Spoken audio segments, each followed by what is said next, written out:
On today's episode of the Mark Titus Show, we are back from the Christmas, holiday, New Year, everything break. 2024 is here, and I didn't really feel like I took that much time off, but my God, a lot has changed in college basketball since I've been gone.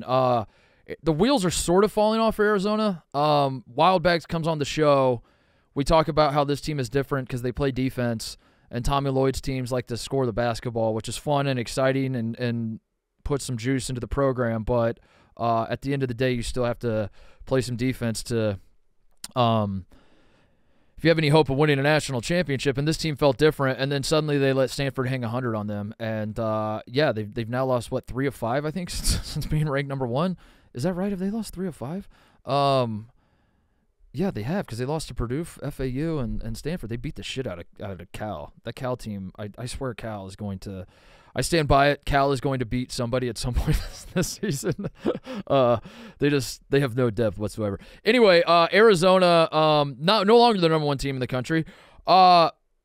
Purdue is kind of pulling away. They beat Maryland, who's not having a great year. They win at Maryland, but this was kind of it was one of those games for Purdue last night that was damned if you do, damned if you don't. If it's close and or they lose to Maryland, they're frauds and they can't win on the road, the Big Ten.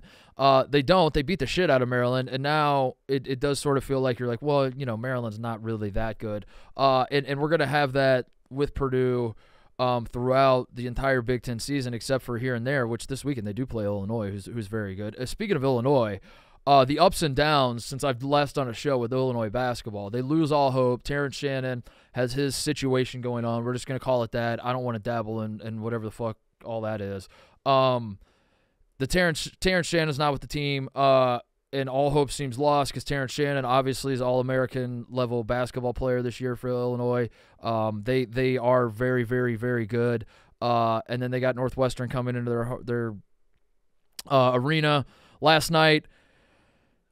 Northwestern's already beaten Purdue. I know they lost to Chicago State, but it's like Boo Buie is might be the most talented guy on the floor. Marcus Damask shows up, balls out, and Illinois fans are suddenly like, you know what? Never mind. The Final Four run is back on.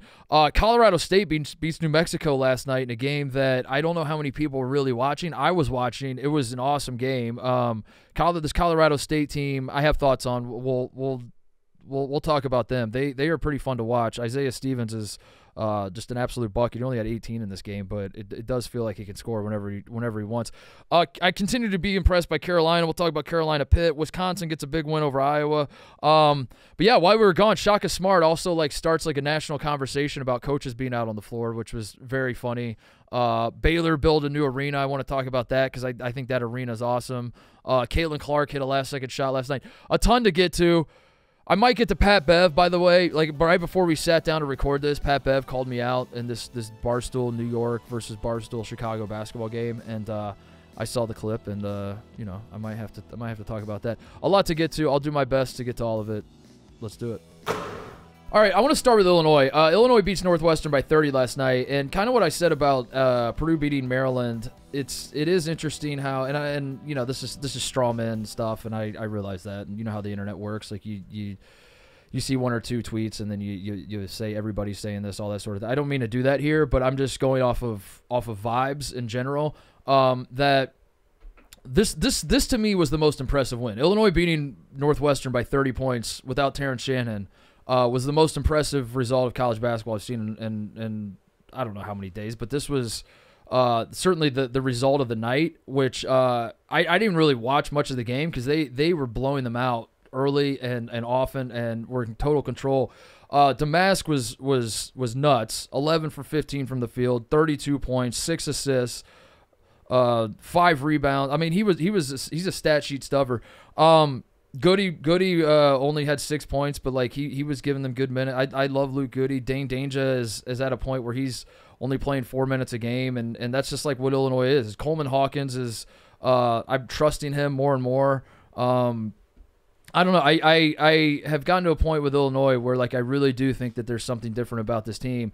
And I saw the news with Terrence Shannon, and I freaked out a little bit, like I think a lot of Illinois fans did. Which obviously, I'm very, very bad at talking about stuff like that because I don't know what happened. I don't know what's going. And I'm not. That's not my domain. But from the purely basketball part of it, that is an absolute kick to the dick for Illinois, for a team that's got some serious juice right now. So losing him and then going into a Northwestern game, Northwestern is a good team. Northwestern lost to Chicago State. They beat Purdue. They're kind of, the excitement of beating Purdue has been replaced by the stench of losing to Chicago State, sure. But this is not a bad basketball team. Boo Buie is very, very, very good. And for Illinois to step into this game and just beat the absolute piss out of Northwestern, like I was saying with Purdue, it feels like they almost beat Northwestern so badly that it's like you look at Northwestern, you're like, Northwestern sucks, instead of the actual takeaway, which would be that Illinois is going to be just fine. And the scoring comes from all over. The balanced scoring, that Harmon off the bench scores 20 for him.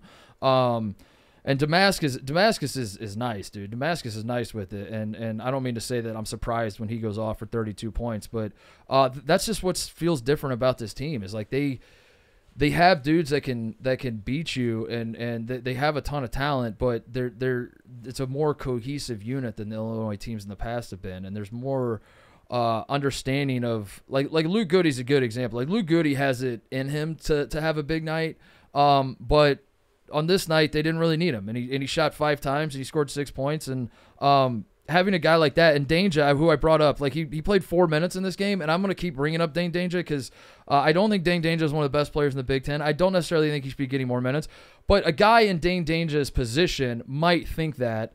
And the fact that, like, from what I've seen so far, I don't know what's going on in the locker room. Maybe he's like losing his mind that he's not playing as much, and he's gonna transfer and sit out for the rest of the season. I don't know, but like from my perspective, it's like that's kind of what makes this Illinois team special, is that there is not turmoil within the roles of how all these guys are playing. Everybody is fine with it. It does feel like they just want to win the basketball game, which I never got the impression that was the case with the Illinois teams in the past few years, which might be unfair to them, but that was kind of the vibe I got watching Illinois at times in the past couple of years. Was a lot of my turn basketball, a lot of great individuals who one guy's going off, and the guy who's not going off is like, well, that kind of I need to get some shots now, or else my scoring average is going to go down. It wasn't like a complete disaster, but it definitely had those vibes, and I do not get that at all with this Illinois team. And for them to lose Terrence Shannon and step into this game and still win by 30 and play great defense and just be as dominant as they were, that to me was the result of the night last night. Talking about Tuesday night, that was very, very impressive from Illinois. And I do think Illinois has positioned themselves. Wisconsin fans might disagree. Michigan State fans might disagree. I don't know who else. Well, Michigan State fans won't disagree. Wisconsin's really the only other team right this second. The Illinois has positioned themselves as pretty clearly the second best team in the Big Ten. Now, losing Terrence Shannon at some point is going to hurt them. I do think if you have national title aspirations, you need Terrence Shannon. And not having him is going to hurt to get to that level. But if we're talking like, can Illinois be a top 4 seed without Terrence Shannon? Can Illinois go to a Sweet 16, go to an Elite 8, hell, even go to a Final Four? I do think they can. I think this roster can. I think they have the talent, and they've been playing so well together. I do think that the capability and the path is there. It's just I don't know how you're going to win a national title, losing a guy like that and win a national title. That would be crazy. But Illinois fans have a sneaky long streak of not doing great in the NCAA tournament. Let me look this up. I forget what it was. Was it Sweet 16 that? Have they not been to the Sweet 16 since 2005? Is that what it is? Yeah, they have not been to the Sweet 16 since 2005, which is that surprising to you, TJ? That Illinois not been to the 16? I feel like they're never, in my college basketball watching experience, they're not usually terrible. Mm-hmm. They're usually in the mix. Right, for all the teams that they've had in the past 20, I mean, we're going on 20 years almost that they haven't made the Sweet 16.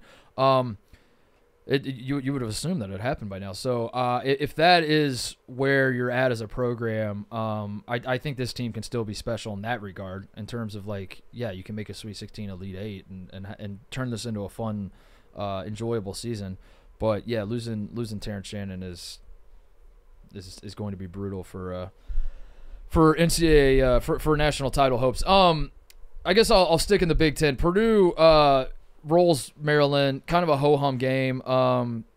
Maryland scores 19 points at halftime. I've already said it a couple times, but it was one of those things that, like, going into the game, I felt like there was a slight amount of buzz that Maryland could pull off the upset. Purdue has not been great in conference on the road, as great as the last couple years have been for Purdue.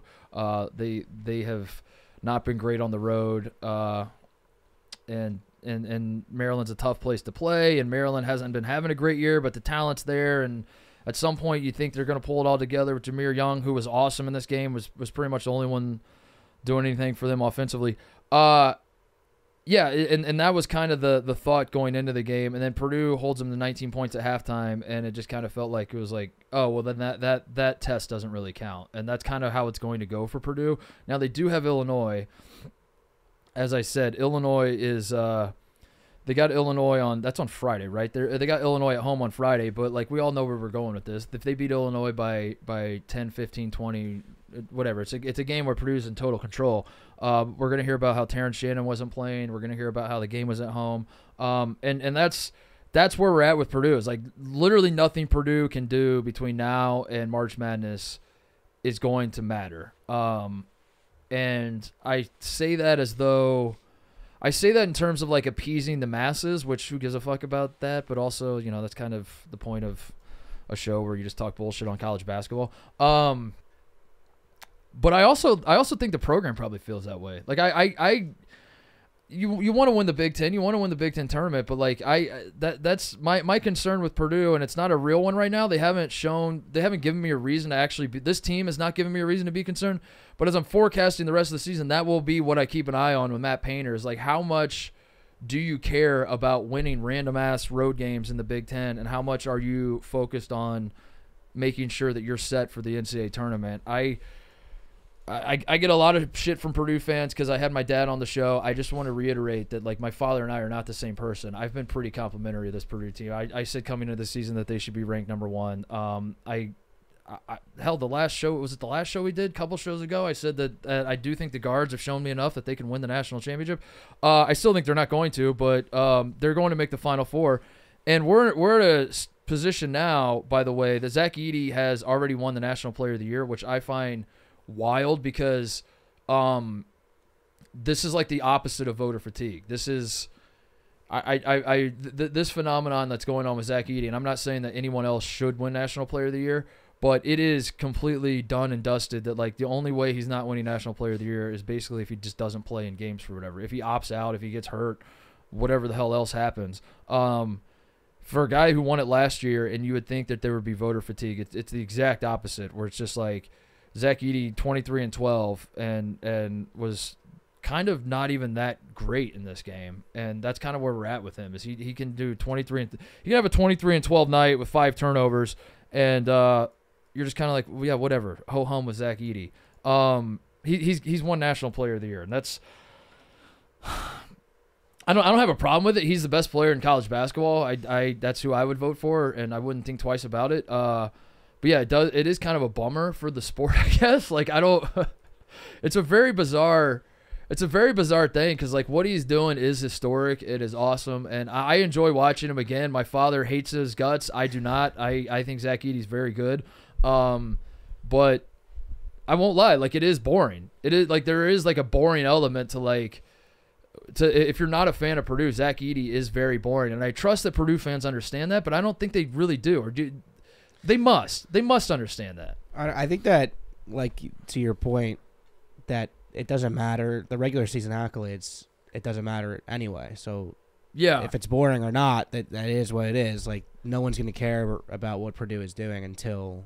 I think that's the problem. Is that this Zach Edey era of Purdue basketball has rendered the entire regular season irrelevant. Because we already know who's winning the National Player of the Year. If you're a fan of the Big Ten, as I am, you already know who's winning the Big Ten. The Big Ten tournament, I guess Purdue could lose and it gets in, but, like, it's the Big Ten tournament. We care, if we're being honest with ourselves, we care about that for 2 days out of the year. So the whole thing is, like, let's just get to March, which, you know, that's how most sports fans view college basketball. It's not how I view it. So it has kind of ruined the season in that regard because there is an inevitability with Purdue in the regular season. You're saying Purdue is bad for college basketball? Purdue's bad for college basketball. They really are. I mean, like they're awesome. They're fun to watch. I like watching Purdue.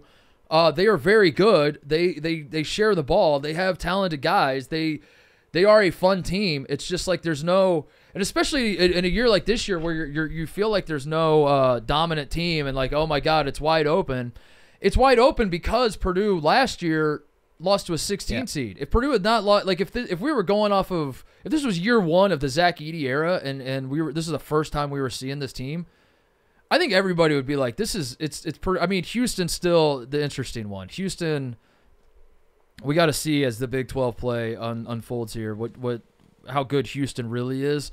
But yeah, I think if you remove all the context and you're just looking in a vacuum of what Purdue basketball this team is, I know they lost to Northwestern, but like my God, they've been dominant and they've beaten so many good teams, and they've looked. Zach Edey looks unstoppable, and I don't know with the way Braden Smith and Fletcher Loyer are playing, like they do look like they are inevitable, and it's yeah, I don't know. It sucks for the regular season because with Purdue, the whole thing is the end of. We should be talking about like who looks great and right now and who do we think could win a national championship and all that sort of thing.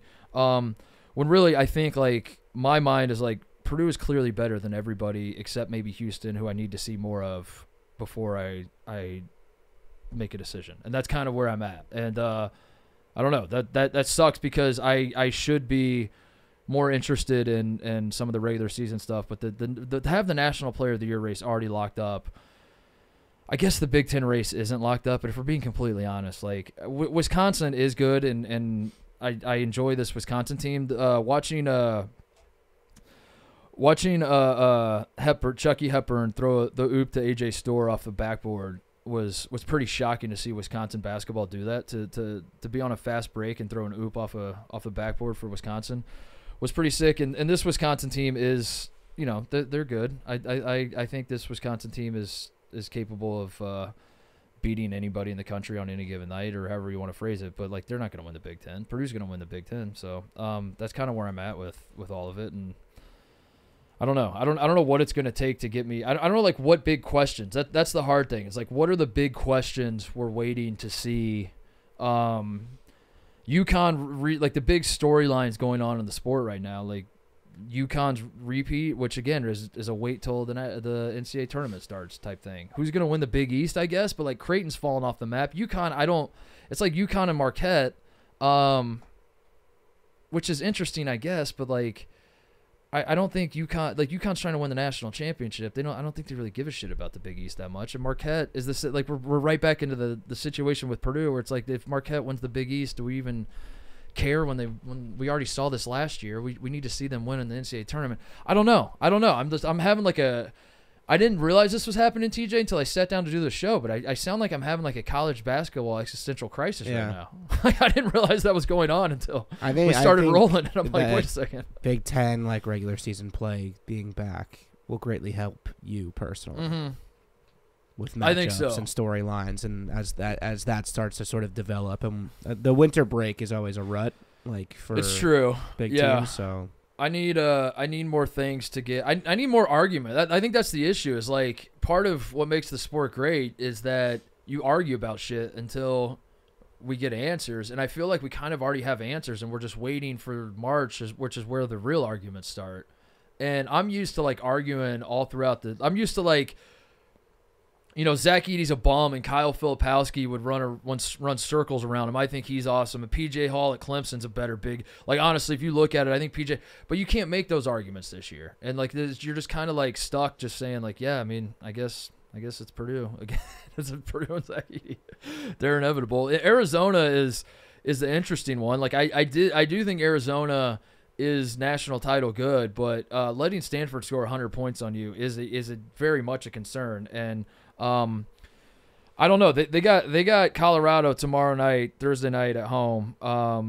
This is a good Colorado team. They got Utah at home right after that, and the Pac-12 still does the pod scheduling. So you got the Mountain teams coming to Tucson. Those are two good teams. Those are two good teams that could very easily beat Arizona. I need Arizona to get back on track, and I need them to do it quickly, and I need them to play defense. I don't give a shit how fun the offense looks. I don't need to see Caleb Love getting hot and Ballo running the floor and dunking on people, and Pella Larson looking like a lottery pick when he shows flashes of it, and you're like, yeah, that guy looks awesome. I don't need that anymore. I need Arizona to play defense because I trust that the rest is going to be fine. And Arizona has played defense for most of this season, but giving up 92, 96, and 100 in their losses, which I know they play fast and tempo factors into that, but still, it's like if you watch those games, like something has changed with Arizona's defense. And with Purdue and Florida Atlantic, I think the excuse you tell yourself if you're an Arizona fan is that those are two of the best teams in college basketball, and letting them score 92 and 96 points on you, and the FAU game wasn't double overtime, but letting them score on you is there's no cause for concern with that. But letting Stanford score 100, I mean, that's disgusting. And you can only hope that it's a New Year's Eve type hangover and like a winter break type thing, and hopefully they get back on track. But that could be a debate, I guess. Like, how good is this Arizona team? Are they actually national title good or not? The SEC is the one, I guess. The SEC is Tennessee is very good. Bama is 8-5, and all the advanced metrics love them because their offense is, Nate Oates has hacked the algorithm and said we're going to shoot threes and layups, which we all kind of realize what's going on there. I am very sick of it, and I hate it, but I don't think Bama should stop, and I think it's going to eventually work for them, and I think they're going to be a good basketball team by the end of the year. But yeah, the SEC gets interesting because I think Kentucky's the best team, but Tennessee's up there, and Texas A&M has lost a few, but I still think that they're going to be good. They've been banged up. They get fully healthy and get all their guys back though. I guess the SEC could be interesting. I'm talking myself back into it. We'll be fine. What I want to talk about now though is Shaka Smart being on the floor playing defense. You saw this, TJ? Oh yeah, excellent clip. So funny. I agree with everybody else. Like, it's insane that this is allowed, but Shaka's been doing this his whole career, and I'm a little confused as though like why this became. I guess it was a little more egregious. This particular instance was a little more egregious, but he's been doing. If you watch Marquette, if you watch Texas, if you watch VCU, this guy's been doing this his whole career. He slaps the floor, and we're 8 minutes into the game, and Shaka's slapping the floor on a random ass non-conference game. Like, this is who he's been his whole career. I don't understand coaching box rules because there are lines on the floor that say the coach has to stay within these lines. No coach in college basketball follows that rule at all, and yet there are instances where it becomes Tom Izzo's another guy who does it all the time. He's on the floor all the time. Where it becomes egregious, but then like I don't even know what I do think they should call it, but I also think that like if refs start calling guys for being outside the coach's box, that's all they'll be doing. It's I don't know. There needs to be like a new rule, I guess is what I'm saying. Like there needs to, and the rule should be as obvious as like don't step on the floor, which does seem obvious. A coach should not be on the floor. But I'm telling you, if you really watch these coaches, every single college basketball game, guys step over the line all the time. Yeah. Now, Shaka, obviously, I understand there's a difference. He's in a defensive stand. He's like actively guarding the ball. He's like a sixth defender. I'm trying to figure out how you word the rule, though, where you penalize this, because if you do say like a coach stepping on the floor during live ball action is a technical foul, I agree with that. I'm just saying the growing pains of that rule are going to be way, way more than I think people realize. I don't think like coaches that are like mild mannered and not that crazy go on the floor all the time to call plays and to it just doesn't stand out to you because they're not in defensive stances guarding the basketball. But that cracked me up. I love that from Shaka. I don't know, he does it all the time, but watching the ball like move to the corner and he shifts with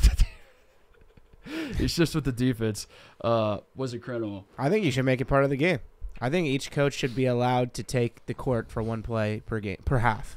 One possession, you get a sixth. You pull any coach off the bench. He has to.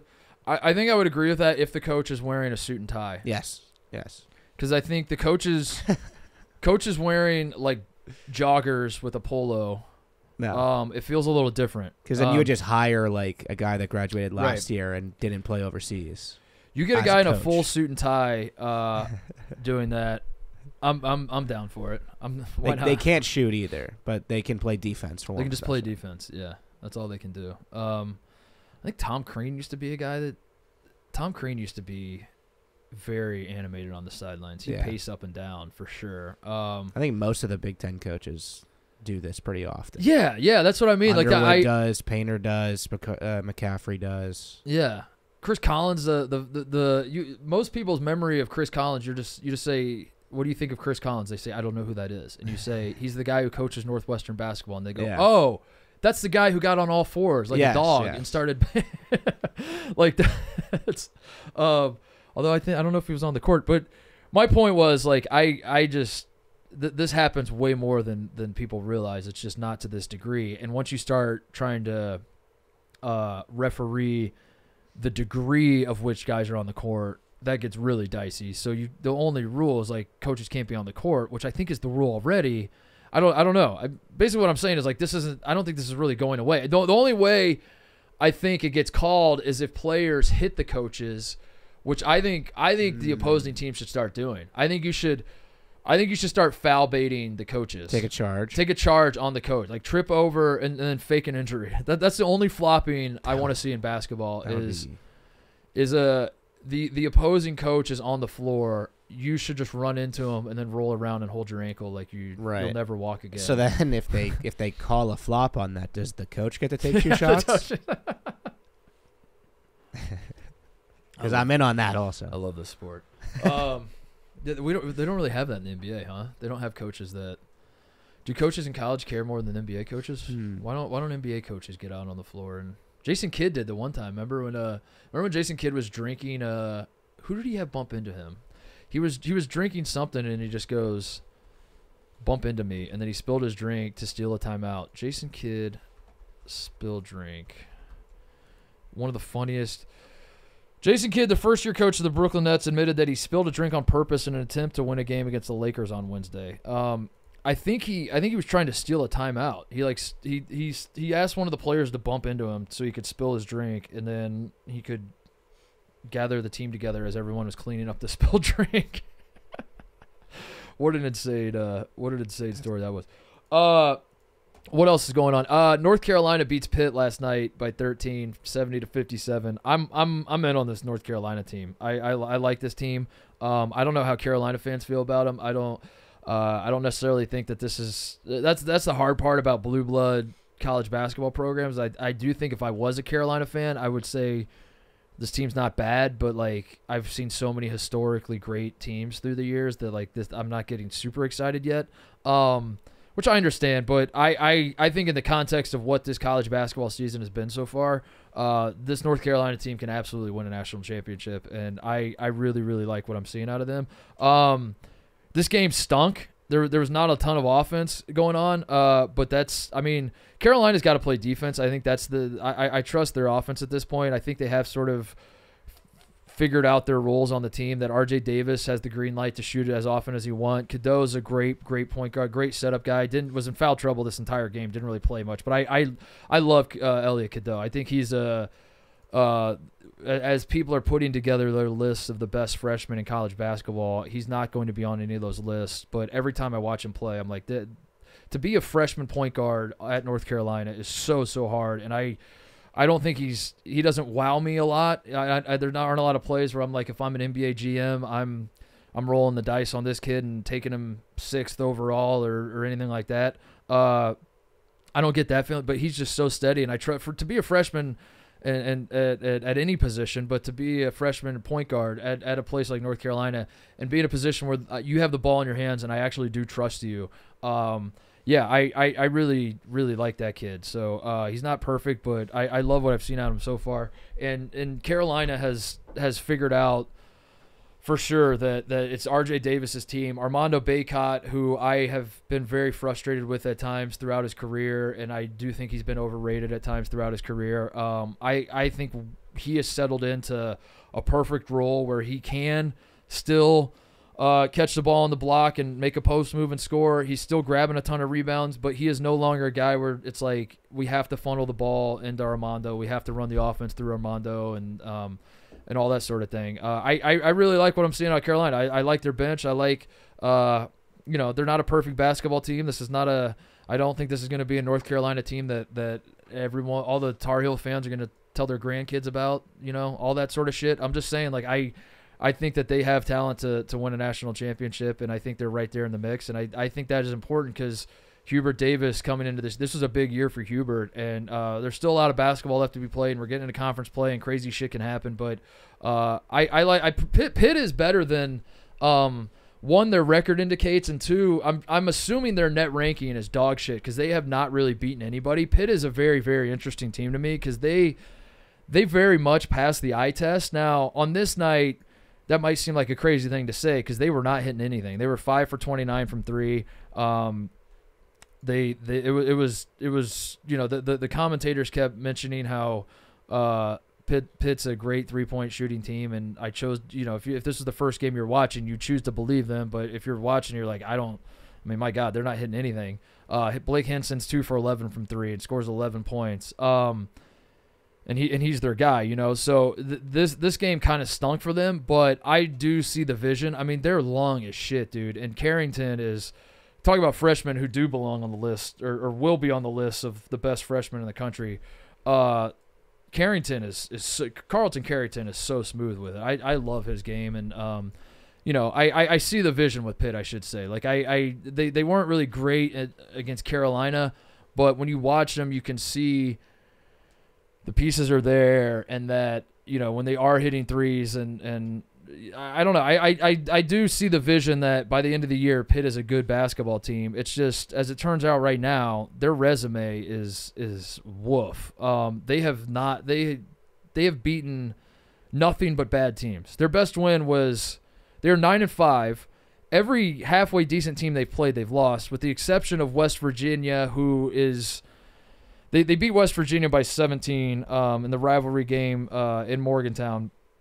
West Virginia has not been good this year. West Virginia has a ton of talent, though, and none of that talent has not all played together at the same time, like really at all this season. And they got the interim coach, and West Virginia is like a better version of Cal. What I said about Cal after I watched them play against Butler, and I was like, they got some dudes, but they're not gonna actually have a good season. But like, don't be surprised if you watch some game and they got two guys that go off for 30 points and they pull an upset. West Virginia is like a better version of that. They have a lot of really good players, but they also, I don't expect them to have a great season because like every single game they have somebody banged up, and they're. I was at the game, by the way, the Ohio State West Virginia game. That's why I think I might be high on West Virginia. Buckeyes got taken to overtime by West Virginia, but they got fucking. They had so many dudes that like were. I was sitting right by the bench. I was gonna save this for the end, but I'm gonna talk about it now. I go to Cleveland for the West Virginia Ohio State game, and I got tickets from Ohio State basketball program to sit like in the family section, and I show up and Greg's there, Greg Oden, and he's working the NBA Legends retired players something showcase going on. And Scott Rochelle, who runs the NBA Retired Players Association, he's popped into the Barstool office a few times. Actually, I've talked to him a little bit. I see him there, and he hooked Greg up, all that sort of thing. Tells me he's like how many people you got? I was like, I would just need 2 tickets. He's like, come with me. Sets me up on sitting courtside right by Chris Holtman the entire game. I'm on the wood with Chris Holtman, which is hilarious because was that a pause, by the way? I'm on the wood with Chris Holtman. Yeah, probably. I'm drinking with KB and Nick before the game. They're there cheering for West Virginia, and I had half a mind to like sit with them at the game, and then I got the upgrade, and it was very much like the I don't know, the moral dilemma of like, what do I do? And then I thought about it for a half second. I was like, I gotta sit courtside. But yeah, the game. The game was way closer. West Virginia goes zone, and our zone offense sputters, and we were shooting ourselves in the foot, and we missed like 100 free throws in overtime even to close the game, and we tried our best to lose the game, and eventually did win in overtime. But what I was gonna say though, West Virginia, like the Raekwon Battle kid, who I remembered at Washington. I remember when he was at Washington, and then I look up and see that Raekwon Battle is playing for West Virginia. I was like, there's no way that's the same guy, is it? It's the same guy. He's fucking nasty, dude. He was so good. Kirk Kreese is on West Virginia. West Virginia plays like they're up 30 at all times. And sometimes that's great because they have all the confidence in the world. And other times it's like, dude, you're actually down by a lot. And that was my takeaway from West Virginia. It was like, I do think that they were supposed to be very good before Huggins had his situation and stepped down, but didn't step down because it was his wife who sent the email and whatever the hell, wherever we're at with that. Huggins was at the game, by the way. I was going to say, did I overhear that Huggins was at this game? Huggins was at the game. That's why West Virginia played the way they did. Yeah, maybe he was. Maybe he's still coaching. He said I'm still the coach of West Virginia. Maybe he was onto something. He actually is never still quit, the coach. Right? He never quit. His wife resigned him? That's what his story was. I thought he was suing the school, and he was at the game. But yeah, they were supposed to be awesome this year. I think this was a team that could have been really special for West Virginia, and then they lose some guys, and they lose Huggins, and who the hell knows what this season's gonna end up being for them. But I was like, damn, dude, they got some dudes, man.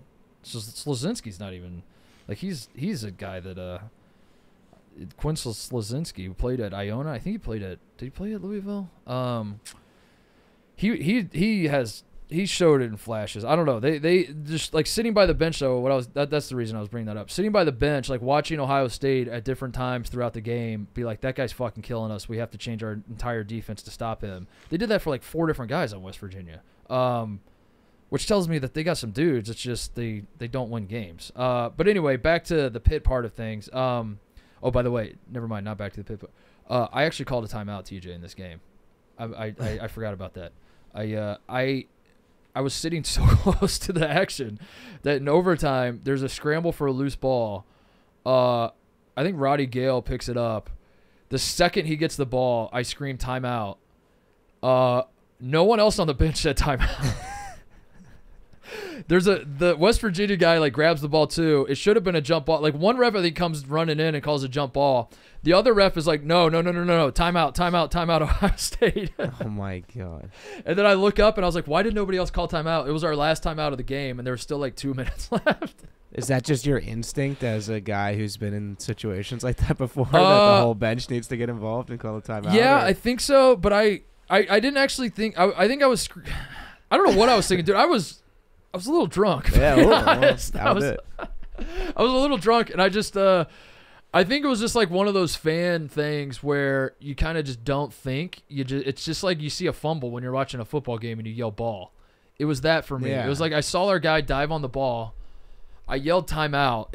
I wasn't trying to get the ref to call timeout. It just like I guess spilled out of my mouth. How is the ref possibly supposed to discern between who's calling a timeout? Yeah, that's what I mean. He didn't know who yelled timeout, and I think he gave us the timeout because it used to be that the guy with the ball has to call timeout, right?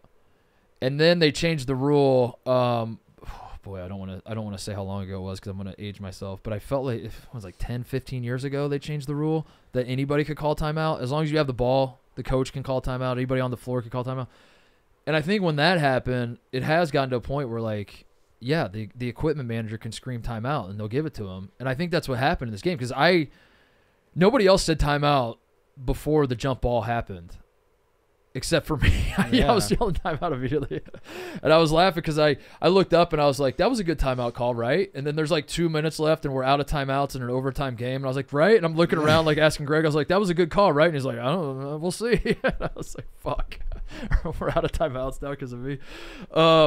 Anyway, back to the Pitt thing. Pitt has, I want to like this Pitt team. They're gonna have to beat someone that's West Virginia's their best win. Who I think that that's a better win than it looks like on paper. But also, I don't know. You start talking yourself in circles because it's like how many layers to this are there that I'm saying Pitt is good, better than they look because they beat a West Virginia team that's better than they look because West Virginia, and you kind of lose the plot at a certain point. But, yeah, Pitt, every good team they played, they've lost. And every bad team they played, they've won. So that's kind of where we're at with Pitt.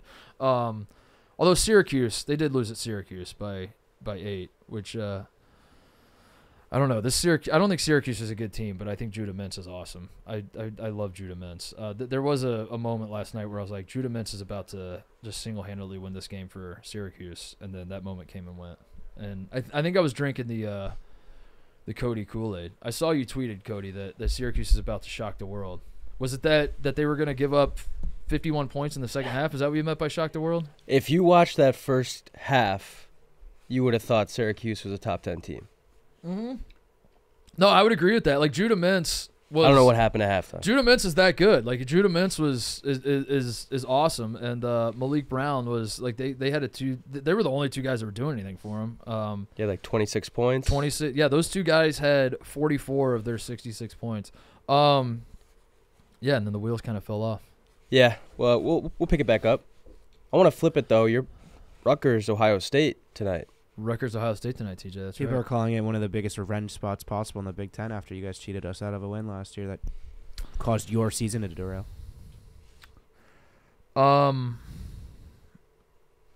I don't apologize for that. We needed that. Remind me again what happened. Oh, our guy was out of bounds. Yeah, right? he shot a game winner from out of bounds, But then he got back in. which you can't do. Yeah, but like, what a dumb rule, dude. He was in bounds. If Shaka Smart can be on the inbounds, then our player can be out of bounds. Right? I think that's a checkmate. Checkmate on me. Yeah, Shit. if you're pro coaches being on the floor, Yeah. why are you not pro players being off the floor? Yeah, I don't know. I'm kind of, as I've said before, checked out Checked on out on this this season Rutgers already. season. I'll just go watch Ace Bailey highlights when he drops 40 and 21 in a high school game at the Rock. So, Dude, he's so good. he might be the best ever. He's so good. He's like, I didn't realize he was that good. He's insane. I know he's ranked high, but, you know, you live long enough, you see enough number one recruits, you're just like, all right, we get it. But he's good. Yeah. He's very good, dude. This Ohio State team, I'm holding off. Wisconsin's the game. We have Rutgers at home. We're at Indiana on Saturday, and then we're home against Wisconsin January 10th. If we win the next 3, I will be all in again. But I'm hesitant. I don't hate the team. I like the team. Yeah. I like the guys a lot. They're very easy to root for. Roddy Gale's awesome. Bruce Thornton's awesome. I'm holding off. I don't know how much toughness we have. I don't know if we have the dog in them, as they say. I need to see that. And if we can beat Rutgers, Indiana, and Wisconsin in a row, I'm back in. I'm back in just in time for us to go to Michigan and lose. Have our hearts ripped out by Michigan. All right, before we get out of here, I'll wrap up with some other shit I want to talk about. Baylor's new arena. Baylor to open a new arena it holds like 7,500 people. I want to say that's their capacity. This is awesome. I absolutely love this arena. Now I have obviously not been to a game there. They played one game there. They beat Cornell to open the arena. But I hope this becomes the thing in college basketball. I know Texas kind of did this. They built a new arena, and it was smaller than maybe most people expected it to be for a program of Texas's size. But it's really intimate and gets loud. And by all accounts, again, I haven't been to a game there either, but all accounts, it sounds like that arena's awesome. I want college basketball to go this direction. I think the days of having 20,000 seat arenas should be long past us. And I say this, you know, maybe it's just from my own experience playing at Ohio State, where our arena held 19,000 or something, and it is like might be the worst arena in college basketball. Like, just arena. I'm not putting it on our fan base, because when we would play games in St. John Arena, the old arena that's still on campus, and every so often you play a game there, it's fucking bonkers, and the fans bring in the energy's through the roof. But the Schottenstein Center stinks, and I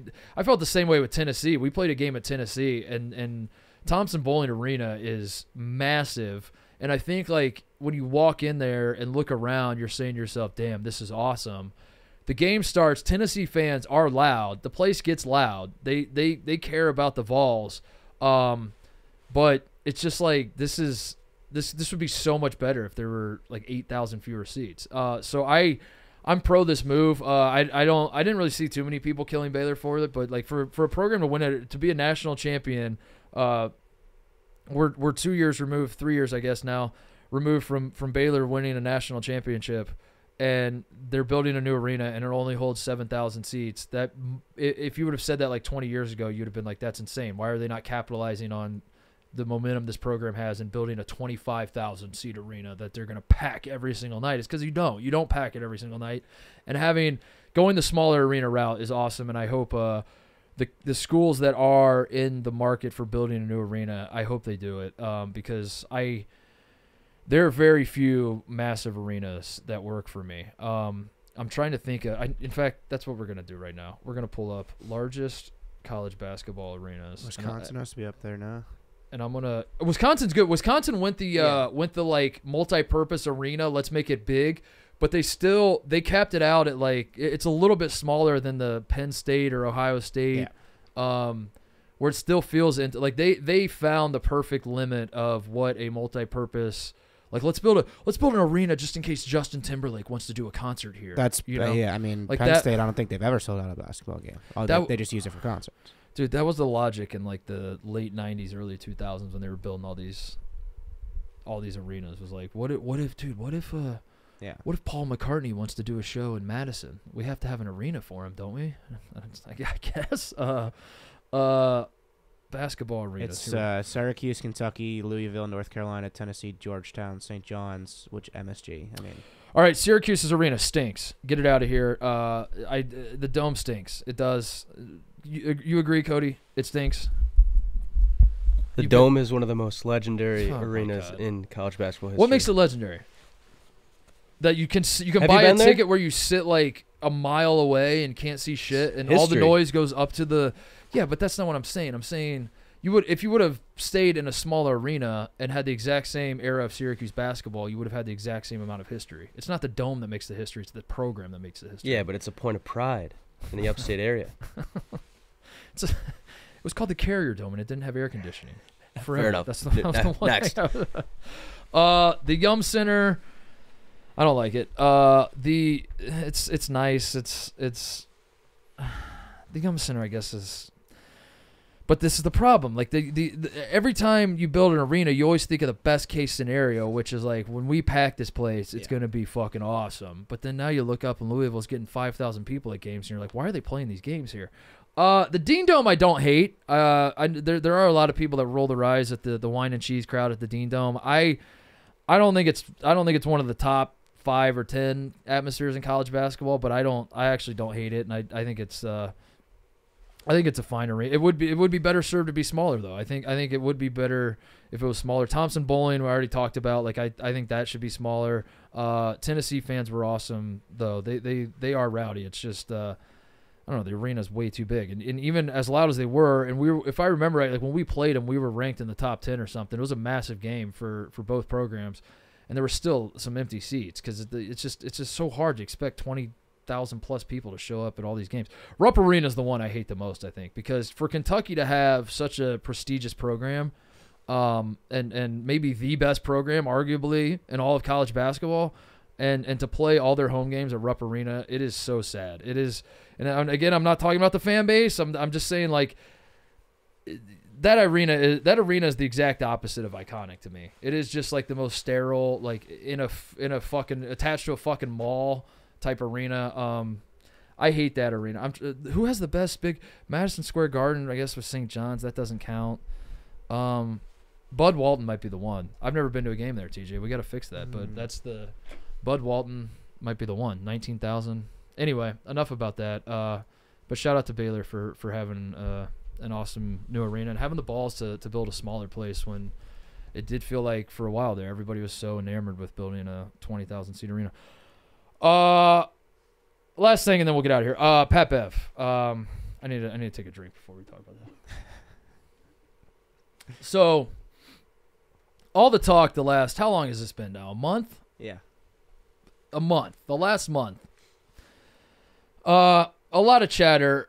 in the Barstool universe about Barstool New York versus Barstool Chicago in a pickup basketball game. Now, I've done my best to kind of stay out of it. I don't think I'm above the game. I don't think I don't have really any delusions about my basketball skill or my basketball career. I have a pretty good grasp on how good I was. I'm better than everybody that works here full time. I am, but I'm also I'm not like a fucking. I'm not Pat Bev's level of talent. Like I never said I was. So I've tried my best to stay out of it. I have commented on it. We talked about it on the show. Like the New York guys will chirp at me, and then I'm like, well, this is a little weird. Like Billy Football saying he'd shut me down and shit. It's like, well, maybe I'll talk about that. Like this is insane. You can't just let a guy like Billy Football say he's gonna shut you down. Like that's an insane thing to say. But for the most part, it's not really a fight that I'm interested in. Day to day, getting invested in. So I kind of said my piece on it. We did the Chili's 3 for me 3-point contest. I felt like I kind of said what needed to be said there with the chicken finger in my mouth, and I still won the trophy in that thing. Beat Sean Marion, by the way. Yeah, and I was like, it's done, it's over. This game's probably not happening anyway. Who really cares? And if it did, I don't really know if I want to play in it. It's whatever. But that was a fun moment we had as a company to talk about it. I completely forgot about it. I sit down to do the show 10 minutes before we started recording. Cody walks in and he's like, you see the Pat Bev clip? And I was like, what are you talking about? And he shows me this clip of Pat Bev. The second my name gets invoked, because Roan asked him about this game. First of all, Pat Bev says he's going to play for New York, which he can pick whatever he wants, I guess. I guess that's how this works. I thought it was just New York office versus Chicago office, but now all of a sudden, all the remote guys are playing. Does this mean? I mean, my mind immediately goes, does this mean Brianna Chicken Fries on our team? Can we recruit her to be on our team? Is that because I might do that. I might. I don't know. But that's where we're at with all this shit. Is that you got a guy that's in Philly, he doesn't even go to the New York office. He's saying I'm going to play for New York, which is fine. That's I thought you were a Chicago guy. You're obviously not.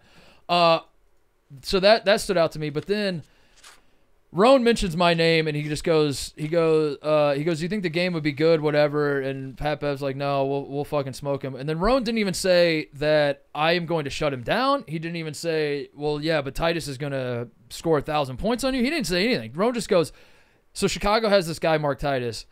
Pat Bev cuts him off, just starts laughing and goes, the disrespect. I got to be honest, TJ, I don't know if I've ever been so disrespected in my life, because I have never once said that I would score on Pat Beverly. I have never once said that Pat Bev's a bum. I've never talked shit to him. I've never said anything. Roan didn't even do that. Roan wasn't even like, Titus is out there jawing saying he's going to give you buckets. I never said that. Nobody ever said that. He literally just mentioned my name. Pat Bev spirals, just goes into a tizzy, and he's just like, he's the fucking Mr. Krabs meme, where he's just like, oh my God. And that got me thinking that I think I'm already a leg up on him. I think I'm already in his head. Because I don't know, this isn't a situation where I'm trying to get under his skin. I haven't done anything. I've done literally nothing. I'm just existing over in the corner. He hears my name. He spirals. The only thing I could think of, the only thing that made sense is that he did watch the Chili's 3 for me 3-point contest when I beat Sean Marion with a chicken finger in my mouth. And he was just like, damn, that guy's tough. I don't know how I'm gonna guard him. And then he's like, man, I've guarded guys like Steph Curry, and it's like, bitch, I've guarded Steph Curry too. We're all the same age. That's the thing. I'm the same age as Steph Curry and Pat Beverly. I guarded Steph Curry when he was in 4th grade. We played AAU tournaments against him. You think I haven't guarded Steph Curry? What's the difference, honestly? So the difference is Steph Curry's never won the Chili's 3 for me 3-point contest. Never won the Chili's 3 for me 3-point contest. The other thing I found interesting, Pat Bev, who is a Chicago guy, born in Chicago, rep Chicago, at least did. I'm very curious after we get done here today. I'm gonna go out on the streets of Chicago and ask the people how they feel about their hometown boy turning his back on them. So that'll get interesting. But Pat Bev turning his back on Chicago to pick Team New York, whatever. And then talking shit immediately in the same breath on a New York basketball legend. I was fucking drafted by the Harlem Globetrotters. Ever heard of them? It does not get more New York than that. And then he's like, the whole thing was just this stinks to high hell. And the only thing I could think is that I have him rattled, but I don't even know how I had him rattled, TJ. That's what's crazy. It's just like I'm not even – this isn't even a deal where like I'm trying to rattle him. I'm just existing, dude. I'm just over here trying to hit jump shots with chicken fingers in my mouth, and I got Pat Bev spiraling. So I don't know. I don't want anything to come of it really. Like I'm not trying to start a beef with Pat Bev. I know that's sort of his thing. I don't know, but if that's what it is, like I'm honored, I guess. That's what he does. Like Pat Bev is an instigator. He finds the legends on the other team and he chirps at him and he tries to get under their skin. I don't know. You can try. Maybe that'll work for me. Maybe it won't. This was not a game I was interested in playing as far as like the trash talking of it all. But here we are now. Pat Bev hears my name and he loses it. So we'll see. We'll see. That's all I have to say about that. So. All right, that's the show. We got to go record the yak, so I got to cut the show early today. We're going to be back Friday, though. Sorry for the weird week. Yeah, the holiday made it weird, but we'll be back Friday. I'm going to try to get – I have an idea who I want to have on. He's been on the show before, and I want to run it back, and hopefully it'll be a fun conversation we have because I'll tease it by saying I wanted to talk about Colorado State today, and I did not, and I'm hoping I talk about it on Friday's show because I like this Colorado State team. So I got to run, though, for now. Thanks for listening. Thanks for watching. See you guys Friday.